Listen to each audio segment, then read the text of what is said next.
Buenas tardes a todos. Good afternoon. Gracias tanto al presidente Florentino Perez como al club Real Madrid. Thank you, Florentino Perez, and the club for this opportunity. Fichar por un club como Real Madrid no sucede todos los días. This doesn't happen every day. It's a dream come true. Estoy muy feliz y orgulloso. Speaks Spanish well, I'm doesn't he? very happy and proud to be here. Oh, I bet you are, mate. Tengo muchas ganas de enseñarle mi juego a los It's almost as if he's been learning I want to Spanish for a show few Real Madrid years. fans how I play. It's almost as if he's been planning to go to Real Madrid for a few years. It's almost as if he chose not to get a contract renewal for a few years because he always knew he was going to wind down his contract and then go to Real Madrid on a free. Show those fans how I play. I want to win. It's almost like those tears on the final match Players in the world and Real Madrid. weren't really real because he was fine making sure we didn't get a transfer fee for him or a substantial one so that he can get a bigger signing on fee because he always knew he was going to Real Madrid. He knew it was going to happen. I was a Trent apologist. Not anymore. I'm clearly wrong, but I was a Trent apologist.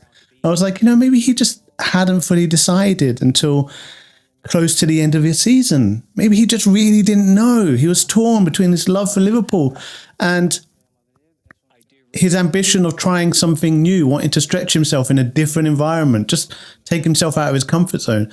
And for that, I didn't want to begrudge him. I just wanted to say, all right, fair play to the lad. It's a shame. But maybe he didn't know to the end. And so maybe he wasn't betraying us so much. Maybe he wasn't winding his contract down to leave on the free.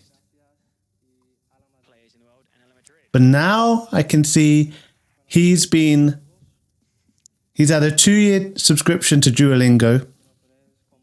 He's on late night WhatsApp video calls with Jude Bellingham where he's practicing his Spanish. So holidays here and there with Jude, making sure his Spanish is up to scratch. No doubt the club, Real Madrid, will have been speaking to him saying, if you can speak Spanish, my friend, then you are certainly coming to our club and we've got a good chance of making you a bit of a fan favourite because, they want everyone to speak Spanish there. Fair enough, right? We want everyone to speak English when they come to play in the Premier League. Oh, man, I don't know what to make of this.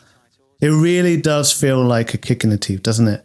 It feels like he's been learning his Spanish for years ahead of moving to Real Madrid because he always knew that's what he was going to do. I read something somewhere where he had actually had talks with Real Madrid about 3-4 years ago.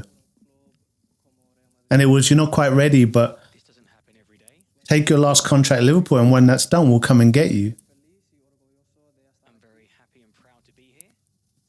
I can't remember who posted that and how much credibility it had, but it really looks like a plausible storyline, doesn't it?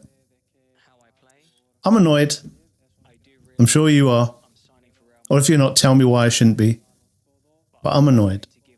I was actually, I collect soccer cards, football cards, but you have to write soccer because there's lots of American football cards online. I collect football cards. Topps, Panini, Putera. And I was just about to buy a few Trent cards, like the last prints of him at Liverpool. I don't think I'm going to do that now. Anyway, thanks for watching this with me, and I'll speak to you again soon. If you want to subscribe, help this little tiny channel grow. If not, no worries. I'll see you again at some point in the future. Take care. Bye-bye.